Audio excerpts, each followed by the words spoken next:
Oi, Psy, tudo bem? Bom dia, boa tarde ou boa noite, seja lá qual for a hora que você estiver me assistindo. Primeiramente, eu quero te agradecer pelo interesse de saber um pouquinho mais sobre o Congresso Weiner, que eu participei há alguns dias atrás, e quero, nesse vídeo, te contar todas as fofocas sobre o Congresso, sobre como foi a experiência para mim e também um pouquinho do que eu aprendi em cada palestra. Prometo te contar as coisas aqui, ó, do fundo do meu coração, sem esconder nada. Então, vamos a isso. Eu gostaria primeiro de contextualizar como é que foi para mim essa vinda para o Congresso. Foi o seguinte, eu, Ana Laura, sou uma pessoa que particularmente gosto demais de congresso, porque eu acho que é um momento em que a gente aprende demais, a gente se atualiza, a gente volta diferente. Eu, particularmente, sempre volto mais confiante na minha profissão, na profissional que eu sou, logo depois que eu participo de um congresso. E porque eu acho que é simplesmente uma experiência incrível, um momento da gente se unir enquanto profissional, um momento da gente sair da solidão de uma clínica individual e ir para um conjunto, ver pessoas, conversar com pessoas. Nossa, eu acho isso simplesmente incrível. Eu particularmente adoro as experiências de congresso. E desde que veio a pandemia, eu não participei mais de nenhum congresso. Aliás, na pandemia, eu participei do congresso da FBTC, a Federação Brasileira de Terapias Cognitivas, que foi online. Então, ele foi um congresso que, por causa da pandemia, foi passado para online. Eu fiz ele online, eu me lembro disso. Me lembro, inclusive, que eu estava atendendo e assistindo um pouco do congresso. Foi aquela bagunça de online, mas eu adorei participar.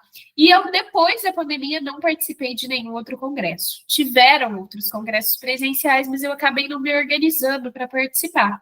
E aí eu estava muito ansiosa para voltar e participar e ter esse momento presencial novamente, depois de tanto tempo pós-pandemia sem participar. Eu gosto.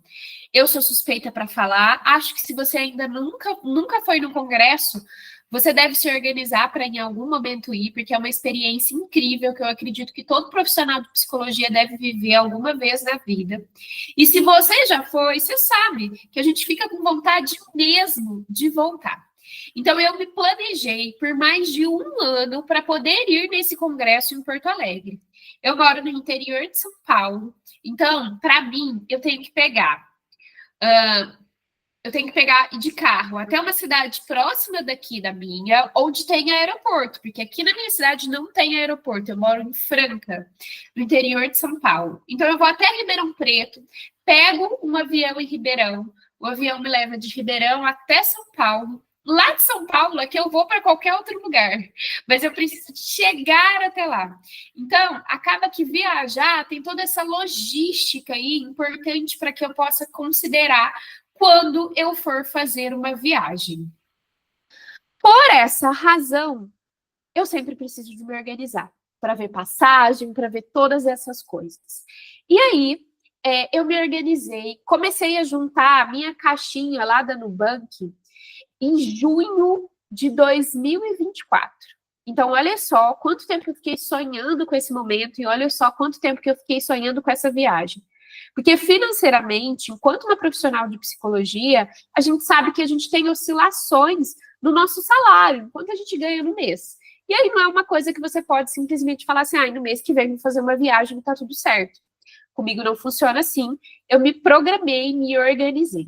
Eu gosto muito das caixinhas da Nubank porque elas deixam eu programar um dinheiro para sair da minha conta. Se você não conhece, já deixo de sugestão para você. Elas deixam eu programar um dinheiro para sair da minha conta numa data específica do mês. Então, eu planejei lá. Todo dia 10 de cada mês, eu vou separar 100, 150, 200 reais. Um ano separando esse montante, dá um dinheirinho para eu poder pagar pelo menos o ingresso do congresso. Então, isso acaba ajudando. Então, eu me programei muito antes para poder fazer isso.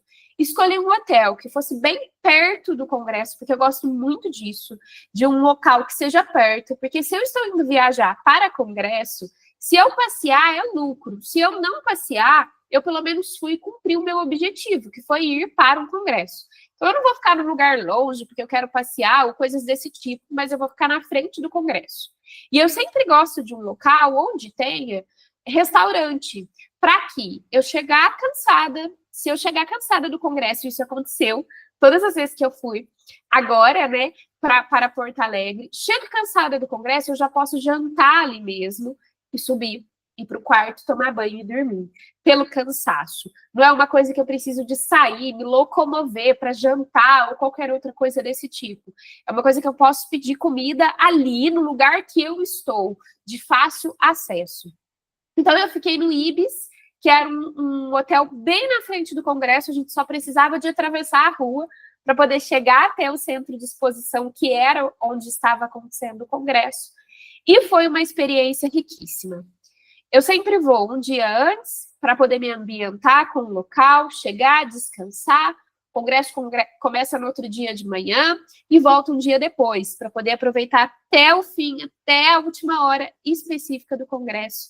E essas experiências são sempre muito gostosas.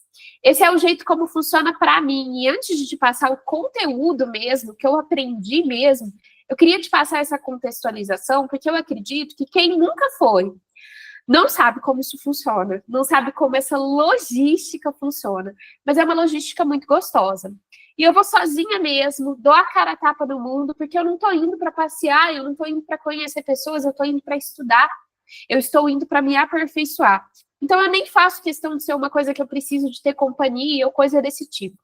Se eu encontrar companhia lá, e eu encontrei, e a gente faz muitas amizades, é um momento de muita interação e muito network, se eu encontrar bem, mas se eu não encontrar, esse não é o meu foco. Então, eu vou mesmo, sozinha, sem medo, e seja o que Deus quiser, porque é uma experiência riquíssima. Eu também sempre me planejo de modo que eu gosto de ir vestida com conjuntinho, para eu não precisar de ficar pensando em roupa, em esse tipo de coisa. Então, eu levei, são 2 dias de congresso, 2 conjuntos distintos para poder me organizar. E roupas que eu posso variar entre frio e calor. Por quê? Se no congresso tiver calor, ok, a gente fica com a roupa de calor. Se tiver frio, a gente fica com a roupa de frio. E eu também levo um energético na bolsa. Não tem jeito. Eu não gosto muito de ficar tomando energético, mas eu percebo que tem uma hora que minha cabeça assim, ó, cansa, esgota, e eu não consigo mais pensar, prestar atenção, raciocinar. E aí o energético me ajuda. Eu só tomo energético na hora que eu percebo que a minha cabeça está começando a desfocar. Então, eu tomei o energético nos 2 dias, por volta das 3, 4 horas da tarde. Comprei lá mesmo. Como eu ia chegar um dia antes, eu cheguei, comprei, já deixei tudo preparado para no dia seguinte começar o congresso. E eu realmente precisei de usar, né, desses energéticos para poder me dar um gás para eu poder seguir adiante do congresso. Não posso deixar de falar e vou repetir para vocês o quanto é uma experiência incrível. Agora eu vou falar para vocês sobre a palestra. Um outro ponto importante que eu esqueci de comentar é que eu levo meu tablet. Eu tenho um tablet que ele inclusive tem um tecladinho aqui, então ele facilita bastante, mas ele também tem uma caneta. E eu vou deixar até o modelo do meu tablet aqui para vocês. Ele permite com que eu crie vários cadernos aqui e eu vá escrevendo, como se eu estivesse escrevendo num caderno mesmo, só que não gasta folha de sulfite, não acaba com o meio ambiente. E aí eu sempre levei ele, fui escrevendo todas as coisas aqui. Isso também é uma coisa que eu gosto de fazer. Tem gente que vai e não anota, não gosta de anotar, sabe que vai pegar os slides depois e tudo bem. Isso daí é muito individual de cada um. Eu, Ana Laura, eu gosto de anotar.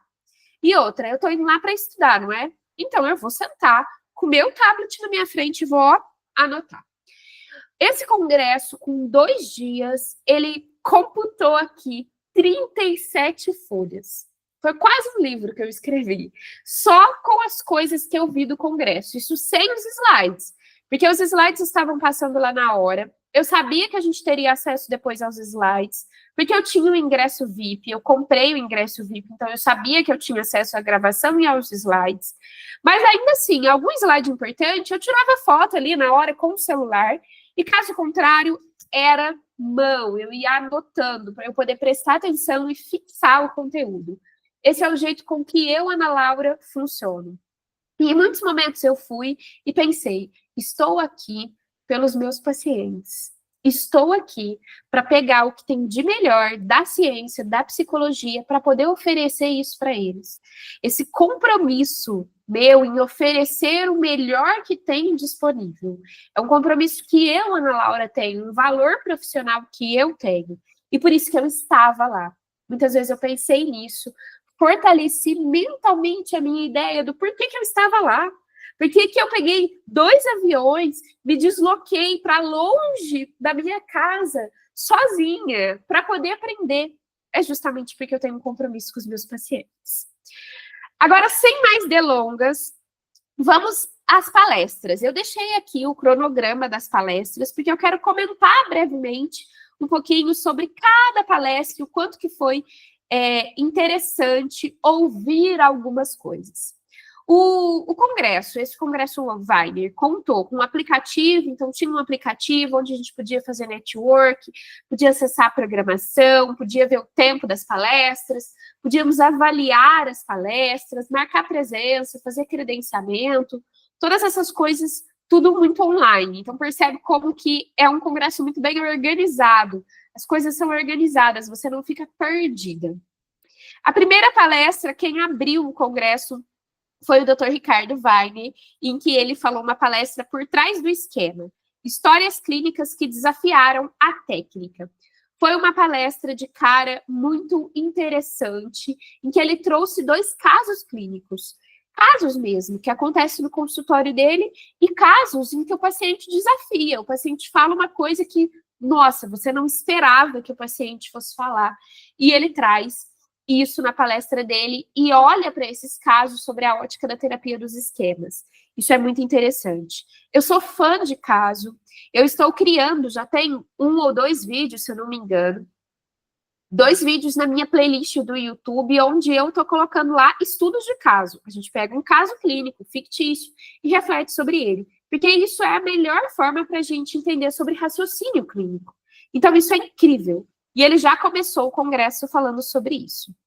Depois, foi a primeira palestra internacional do James Bridges, não sei exatamente como é que fala o nome dele, que ele falou intervenções focadas no corpo no trabalho com trauma em TI. Essas palestras internacionais, a gente recebe um microfonezinho para a gente poder situar ali o microfone e tem um tradutor ao vivo, em tempo real, que faz essa tradução. Então, não necessariamente você precisa de saber inglês, por exemplo. Ele era um inglês, então ele estava falando inglês. Quem sabia já compreendia, quem não sabia estava conseguindo assistir, né, e ouvir através do fonezinho. Então, foi muito interessante. Ele trouxe muito, ele fez várias palestras durante o evento, mas todas essas palestras, não só ele, como outras pessoas também trouxeram muito o corpo para o processo terapêutico. E o que eu estou querendo dizer com o corpo? Com você prestar atenção nas expressões corporais do seu paciente. Se o paciente parece que está mais assim, se o paciente parece que está assim, se o paciente parece que está assim, fechado, a expressão facial do paciente, tanto online quanto presencial. A gente olhar para isso. E não só a gente olhar, como a gente trazer isso para a terapia. Perguntar para o paciente como é que ele está se sentindo fisicamente falando. Será que ele está com dor em algum lugar? Será que tem alguma parte do corpo dele que ele sente que ele precisa de dar mais atenção? E coisas desse tipo. Principalmente no que diz respeito a trauma. Ele fala bastante, ele falou muito sobre o quanto que o trauma, um trauma psíquico, fica instaurado no corpo do paciente. A gente consegue ver. A gente consegue acessar isso aqui no corpo. Eu ouvi tantas palestras trazendo o corpo que eu entendi que o corpo é a grande atualização, é a grande perspectiva da psicologia, pelo menos no próximo ano. Até o ano que vem pode ser que seja já outra história.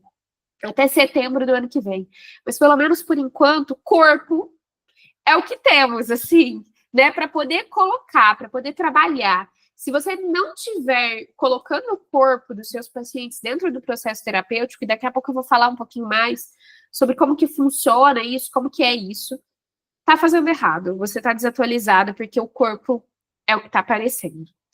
Aí começa o intervalo para o café, então todo mundo para, conversa, tem uma série de stands onde tem muita coisa para comprar, livro, e aí o povo conversa, compra livro, come, faz todas essas coisas. E depois a gente volta, uma palestra incrível do Scott, que ele começa a falar sobre questionamento socrático, para além do básico. Ele trouxe muito, o Scott, ele é também uma palestra em inglês, e o Scott, ele é aquele livro, ele é o autor daquele livro, que eu vou colocar até a foto aqui, que é aquele livro rotinho do questionamento socrático, que lançou recentemente aqui no Brasil, que todo mundo comprou e adorou. E ele traz muito uma perspectiva de pergunte, mas ele é um cara que ele é claramente muito apaixonado pela profissão. Ele realmente, ele dá exemplos, ele fala sobre pacientes de uma forma que ele mostra o quanto que ele acha incrível estar fazendo o que ele faz. E isso é apaixonante da gente ver, isso brilha os nossos olhos de ouvir ele falar. E ele falou muito sobre fazer perguntas. Basicamente, a palestra dele se resume em questionamento socrático é fazer perguntas. A gente não tem todas as respostas e muitas vezes nem o paciente tem todas as respostas, mas vamos perguntar? O paciente traz uma coisa, eu vou perguntar. E ele traz outra coisa e eu vou perguntar. E ele traz outra e eu pergunto de novo. E eu vou estar sempre perguntando, construindo uma linha de raciocínio muito aberta com o paciente. E aí depois, já passou para o almoço, eu estou passando muito rápido aqui, porque senão esse vídeo vai ficar muito longo para contar toda a experiência para vocês de quem estava lá, dos bastidores e por trás. Mas tinha o intervalo do almoço, e no intervalo do almoço estava tendo pequenas palestras num palco silencioso, que era diferente do palco principal que estava ali. Então tinha esse principal, todo mundo sentava, assistia, e tinha um segundo palco lá na outra lateral, que era um palco silencioso, que tinha algumas palestras de 30 minutos de pessoas que se inscreveram, foram escolhidas para poder fazer essas palestras ali. E essas palestras eram silenciosas, então a gente ouvia aqui, ó, no foninho que a gente tinha, que era o mesmo foninho que a gente usava para ouvir as palestras internacionais. Foram assuntos super interessantes. No primeiro dia, eu assisti essas palestras, então eu sentei lá, vi e assisti, e eu vi muita gente caminhando pelo local, conversando e tal, mas com o foninho, ouvindo, almoçando e ouvindo. No segundo dia, eu fui almoçar e eu fiquei só ouvindo. Então, eu fui no mesmo local ali, então tinha um restaurante, eu fui no restaurante, fui ouvindo, fui ao banheiro, escovei os dentes ouvindo a palestra. Foi uma experiência incrível, porque tinha, tipo assim, umas 20 psicólogas no banheiro, todo mundo fazendo xixi, escovando os dentes, se arrumando, mas todo mundo quietinho, ninguém conversava com ninguém, porque estava todo mundo ouvindo ali a palestra, aproveitando ao máximo essa experiência. Por um momento ali, eu fiquei pensando assim, nossa, que louco, né? Eu tô no banheiro com 20 psicólogos escovando os dentes, a gente não vai nem conversar, porque a gente tá ouvindo um negócio aqui. Isso foi demais, vivenciar isso, essa coisa totalmente diferente, de uma imersão total. Teve uma palestra em que um cara falou sobre, o nome dele é Júlio Gonçalves, ele falou sobre inteligência artificial na psicoterapia. Eu confesso para vocês que eu esperava demais essa palestra, eu esperava uma super resposta, e até que não houveram grandes informações. Ele basicamente colocou sobre a gente trazer a inteligência artificial para a terapia. É isso. Acho que não tem muito nem o que falar. Depois, acabou-se o horário do almoço, e aí voltou lá para as palestras principais. E teve uma mesa redonda com 3 pessoas em que falaram sobre TEA, TDAH, altas habilidades e superdotação. Então, foi uma mesa super interessante. Tem uma observação importante aí para falar. Dessa mesa com 3 pessoas, uma delas era psicóloga, neuropsicóloga, que fazia avaliação de TEA, e outra era uma psiquiatra infantil, e um outro era também um psiquiatra. E assim, ó, eu consegui perceber, eu acho que a gente percebe a linguagem dos psiquiatras em comparação com a linguagem do psicólogo. A linguagem dos psiquiatras acabam distanciando do que a gente passa, de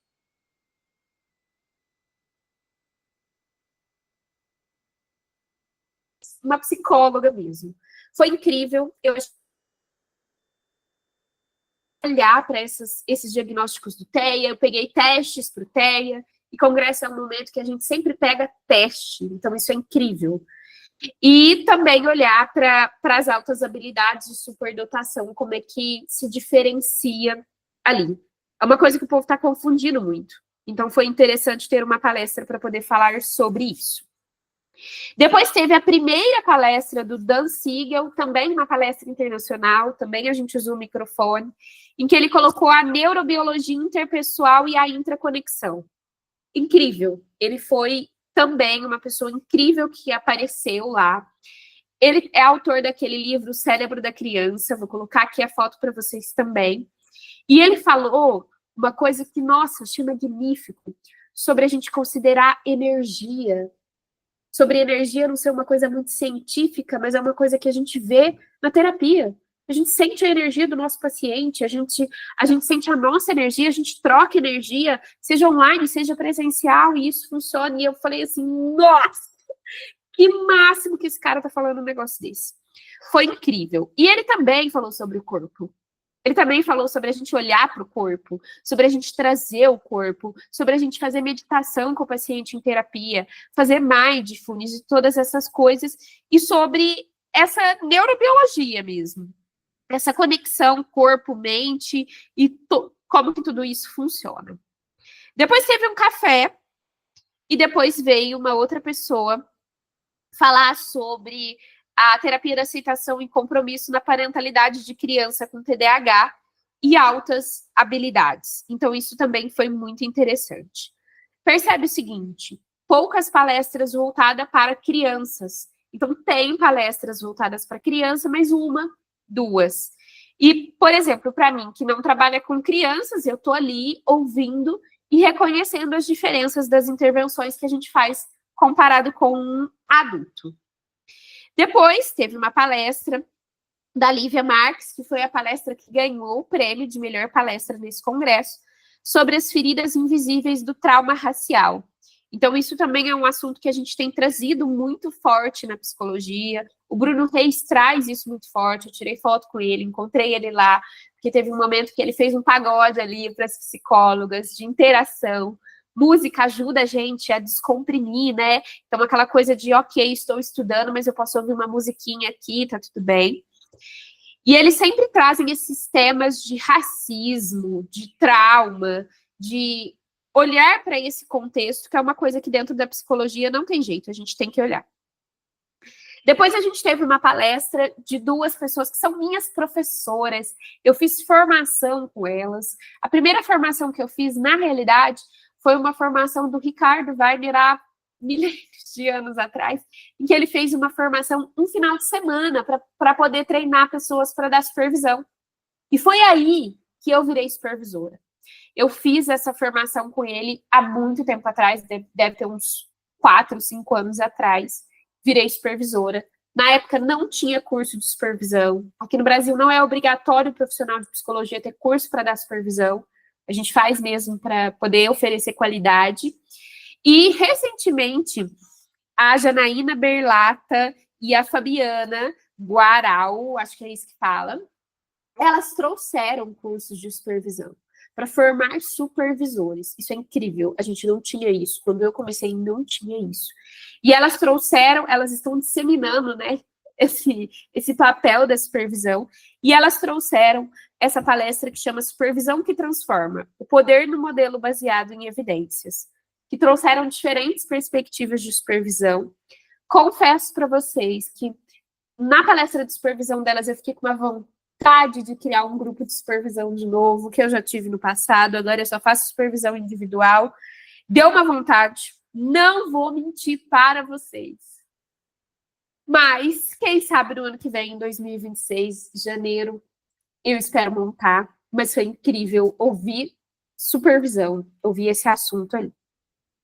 E depois teve a Mônica Valentim falando sobre self e o sofrimento humano, a perspectiva da terapia da aceitação e compromisso, ACT. Também perceba que a ACT começa a ganhar força na psicologia.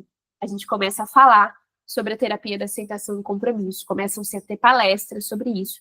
E eu não tô falando começa porque, na verdade, não é uma coisa tão nova, mas é uma coisa que já está conseguindo captar o seu espaço ali. Então, isso é muito importante. E para os palestrantes internacionais, tinha um QIA, um questionamento, um caso sobre 3 perspectivas diferentes dos 3 autores internacionais, o Dan Siegel, o James e o Scott. Eles estavam discutindo um caso sobre a perspectiva deles, como eles trabalhariam esse caso. Genial. Olha aí, caso clínico. Por isso que eu tenho a playlist do YouTube de estudo de caso. Porque é caso clínico, não tem jeito da gente pensar numa psicologia prática sem pensar num paciente, como que ele se desenvolve. Essa é a perspectiva fundamental. Ficou até muito tarde, até as 22 horas. Eu não fiquei até o fim, porque eu não dei conta, minha cabeça já não funcionava mais. Pensa, começa às 8, termina às 22 horas, a cabeça da gente sai de lá assim. Você sai agradecido, feliz, mas você sai também cansado. Vai pro hotel, janta, sobe, toma banho, dorme, fala com a família, fala obrigado, tchau, amanhã tem mais, e tem outro dia. Vou passar um pouquinho mais rápido para esse dia, porque eu acho que você já entendeu sobre os intervalos que nós temos no meio do caminho, acho que você já entendeu também sobre o palco circular que tinha ali, voltado para o momento em que a gente tinha o nosso intervalo, estavam acontecendo palestras ali, você podia aproveitar palestras o tempo todo, então um super aproveitamento do tempo. E eu vou focar de novo nas palestras. O segundo dia começou com a palestra do Leonardo Weiner, o filho do Ricardo Weiner, e do José Siqueira, em que eles falaram sobre além do diagnóstico, tratamento, necessidades e valores para uma vida significativa.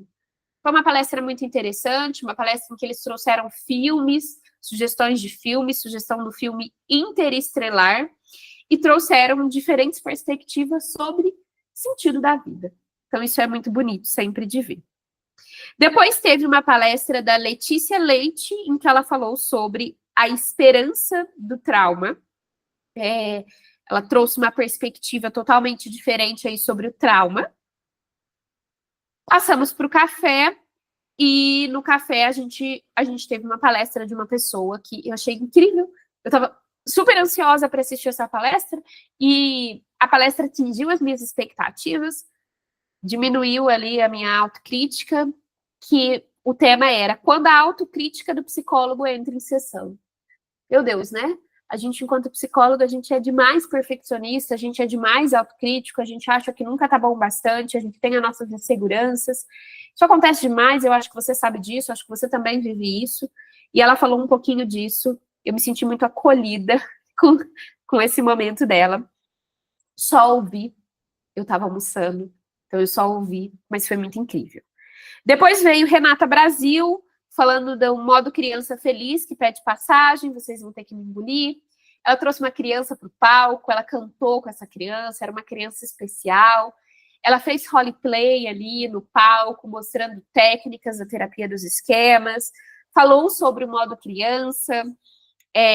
Muito incrível, são vivências incríveis.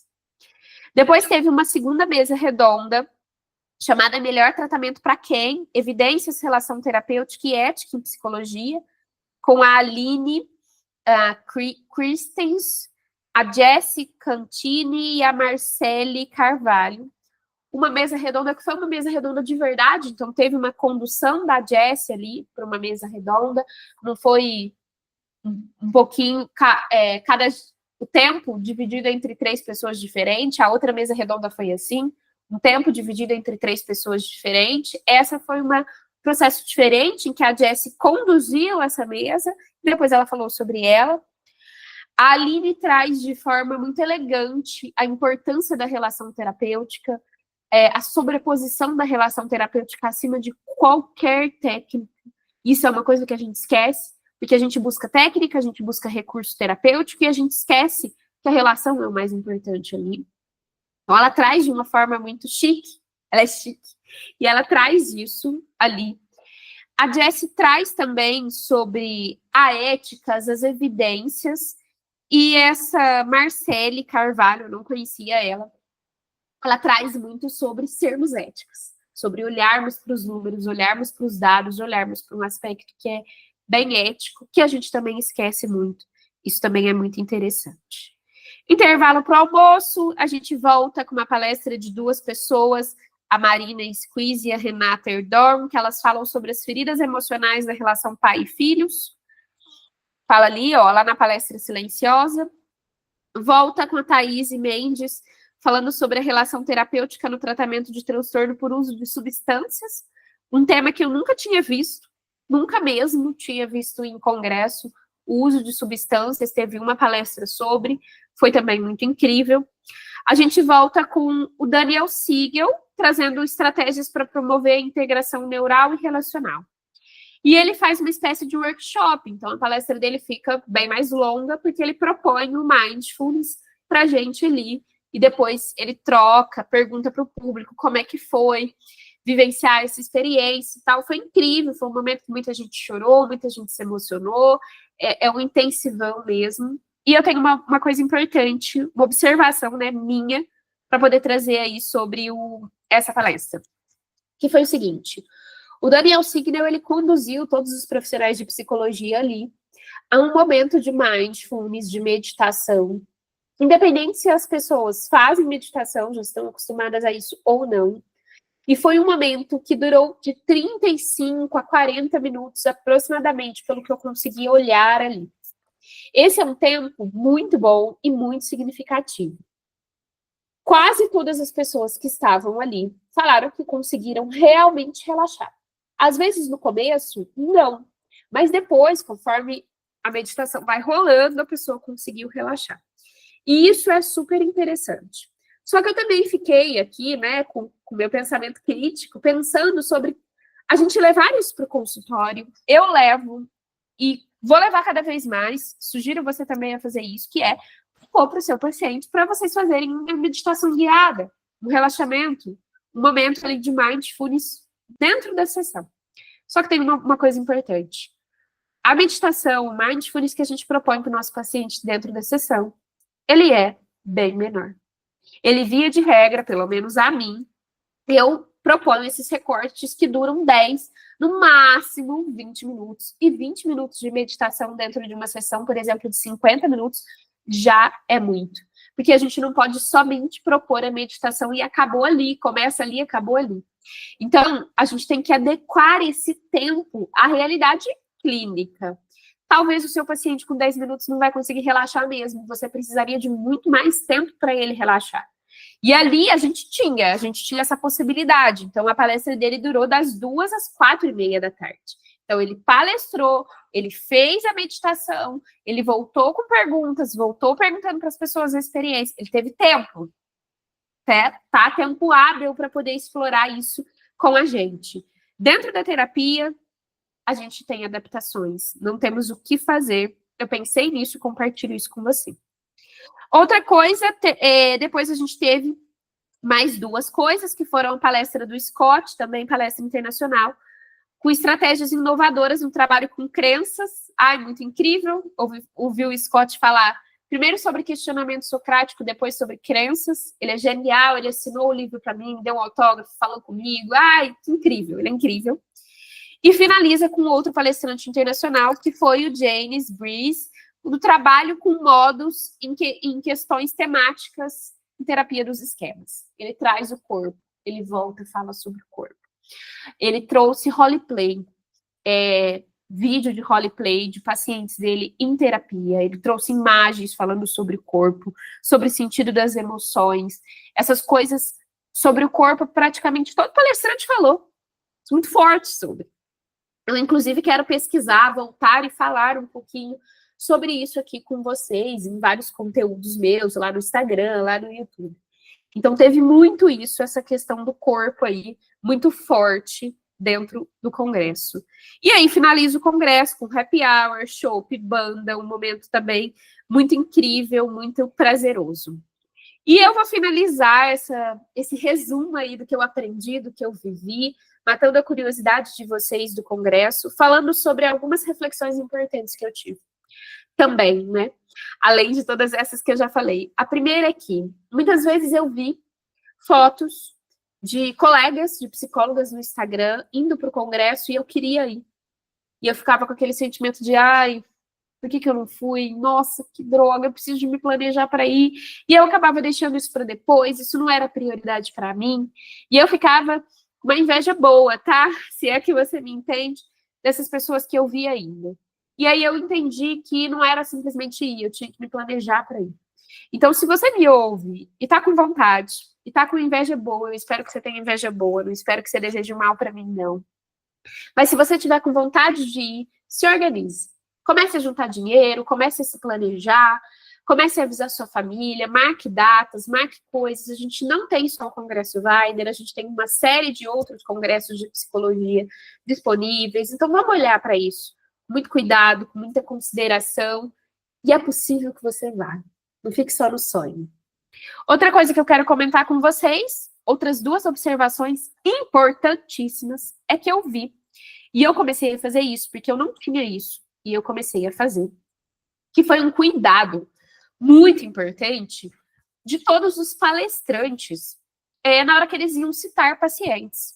Então, eles não falavam, eu não ouvi ninguém falando isso, e eu, Ana Laura, faço isso, já tirei isso da minha fala, que é falando, eu tenho um paciente que, uma vez eu atendi um paciente que, fazendo essa referência, que se você for pensar, nem é ético, porque a gente não pode fazer referência específica nenhuma a nenhum paciente.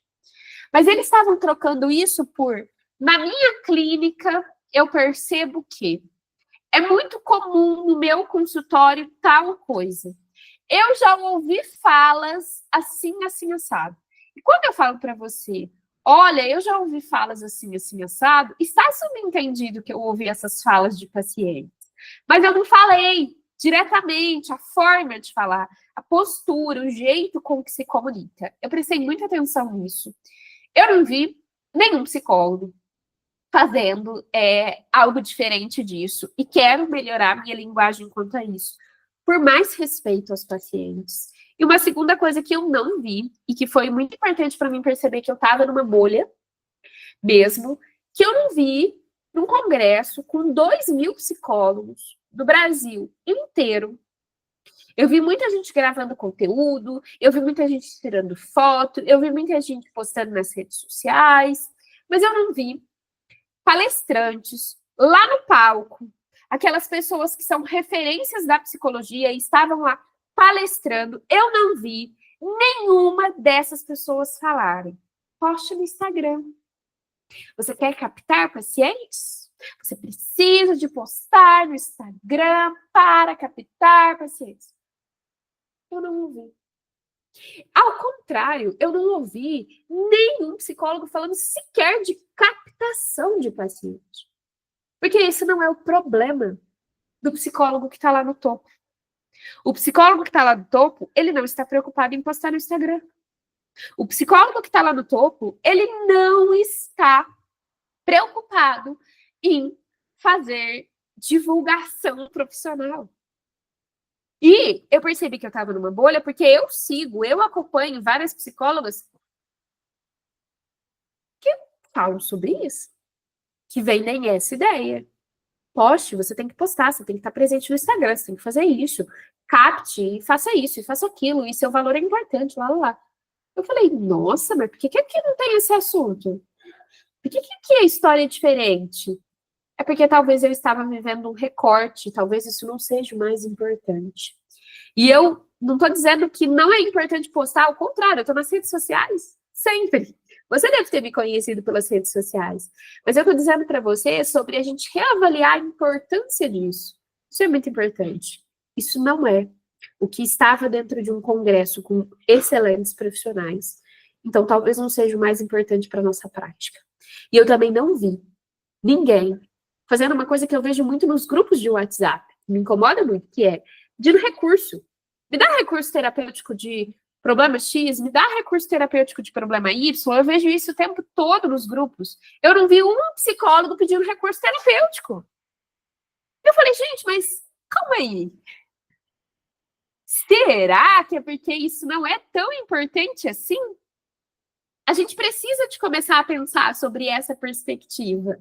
de que talvez não seja tão importante assim. A gente precisa de repensar o nosso foco e a gente precisa de repensar a nossa prática. Isso aqui é uma mudança de mentalidade que eu estou propondo para você. Você nem precisa de concordar comigo a princípio, mas se você está aqui até agora, me ouvindo, ouvindo a minha experiência, eu quero plantar essa sementinha para você poder repensar nisso também, ok? A gente se vê no YouTube com muitos vídeos e conteúdos. A gente se vê nos meus cursos, que logo vão lançar, alguns cursos pagos. A gente se vê no grupo do WhatsApp, a gente se vê no Instagram. Beijo, até a próxima.